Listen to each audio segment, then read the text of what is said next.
Le mouvement fondateur d'Israël, le sionisme, est peut-être l'un des phénomènes les plus mal compris et controversés de l'histoire moderne. Certains Palestiniens et groupes anti-israéliens condamnent le sionisme et le considèrent comme une entreprise colonialiste du 19e siècle visant à accroître l'influence des Européens blancs au Moyen-Orient au détriment des peuples arabes qui y vivaient depuis des générations.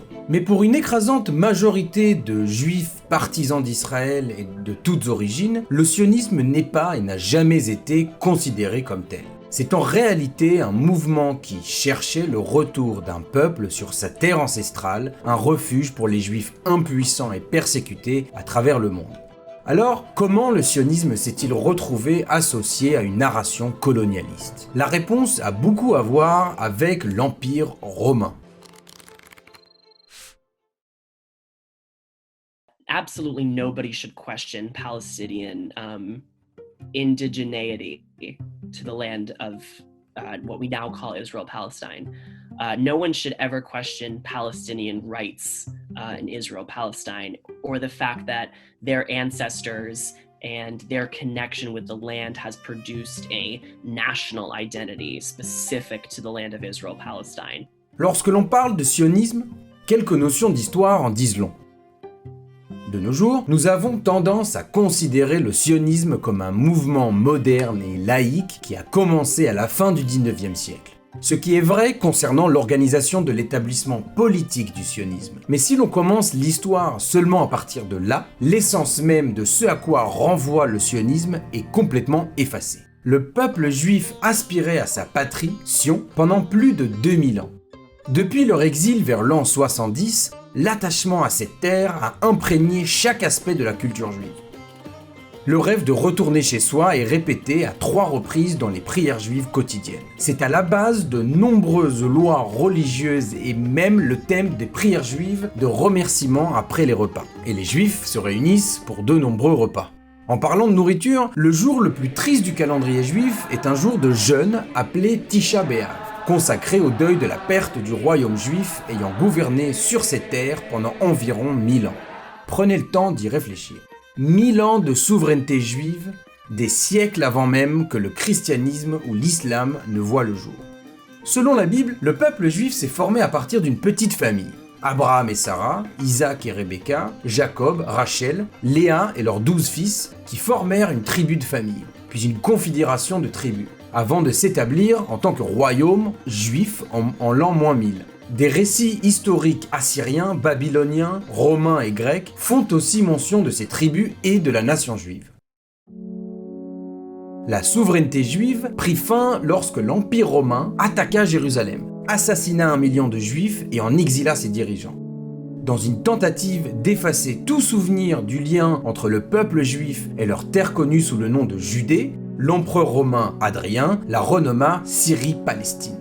Son nouveau nom, Palestine, un hommage aux anciens Philistins qui avaient disparu de la région 500 ans plus tôt, s'est progressivement intégré dans l'usage courant. C'est là que la colonisation d'Israël commence vraiment, avec l'Empire romain qui était alors en voie de conquérir la plupart du monde connu, obligeant les Juifs à quitter leur propre pays. A lot of the reasons why the peace process has failed is because Palestinian leaders and for a while the surrounding Arab countries refused to acknowledge that.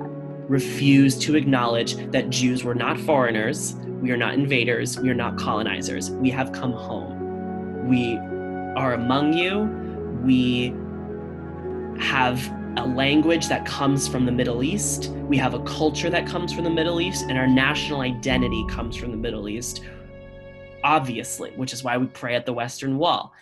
Les Juifs exilés étaient maintenant confrontés à un défi redoutable. Comment rester juif alors qu'une si grande partie de l'identité juive était intrinsèquement liée à la terre d'Israël et à son temple? La réponse pourrait entraîner le changement le plus radical qu'une nation ait jamais entrepris dans l'histoire. Les dirigeants juifs voyaient en leur douloureux exil la conséquence divine de leurs propres fautes et conflits internes. Cette réinterprétation, conduite par la philosophie juive ancienne, a favorisé une culture juive en diaspora où l'amélioration de soi était directement liée à l'objectif de retourner chez soi, à Sion. Plus les Juifs s'amélioraient en tant que peuple, plus ils se rapprochaient de leur but, rentrer chez eux. Plus durement ils étaient traités en exil, plus ils devaient s'améliorer en tant que peuple. C'est ça la culpabilité juive. Ce proto-sionisme liait de manière inextricable l'identité juive à la terre d'Israël, et il est crucial de comprendre que ce qui fait de quelqu'un un sioniste a émergé en tant qu'identité près de 2000 ans avant l'avènement du sionisme politique moderne. Bien qu'une présence juive constante subsistait en Palestine depuis l'exil romain, la terre a été conquise et reconquise par presque tous les empires mondiaux par la suite. L'identité palestinienne, en tant que peuple autochtone, est liée à cette histoire tumultueuse. Bien que le début de la période d'une présence de leurs ancêtres sur cette terre soit incertain, des peuples autochtones de toutes origines ont vécu dans cette région depuis les temps bibliques. Pour les Juifs, dont la majorité vivait désormais dans des communautés exilées à travers le monde, la persécution était devenue une terrible force qui contribuerait à façonner leur rêve de retourner chez eux. La haine envers les Juifs revêtait différentes formes à différentes époques, mais elles aboutissaient toujours à des massacres organisés de communautés juives, des attaques connues sous le nom de pogroms, qui se sont poursuivies jusqu'à l'époque moderne.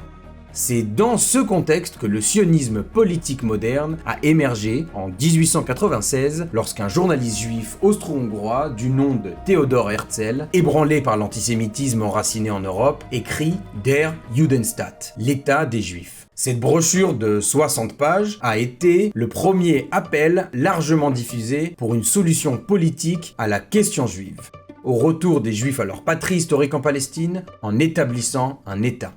En 1917, les efforts de Herzl ont porté leurs fruits lorsque l'Empire britannique, qui était alors le gardien de cette terre ancestrale, après l'avoir arraché à l'Empire ottoman à l'issue de la Première Guerre mondiale, a officiellement approuvé l'établissement d'un foyer national pour le peuple juif en Palestine. La déclaration de Balfour a légitimé le retour des Juifs sur leur terre, sur la scène internationale, et le sionisme a gagné encore plus de dynamisme avec le mandat de la Société des Nations en 1919 et la conférence de San Remo en 1920. Pour de nombreux Arabes qui vivaient en Palestine depuis des générations, le soutien britannique était perçu comme une preuve que le sionisme était lié à l'impérialisme, la méthode historique de l'Empire britannique pour étendre son influence à des nations lointaines en saisissant des terres, des ressources et en réprimant les identités locales. En d'autres termes, le colonialisme.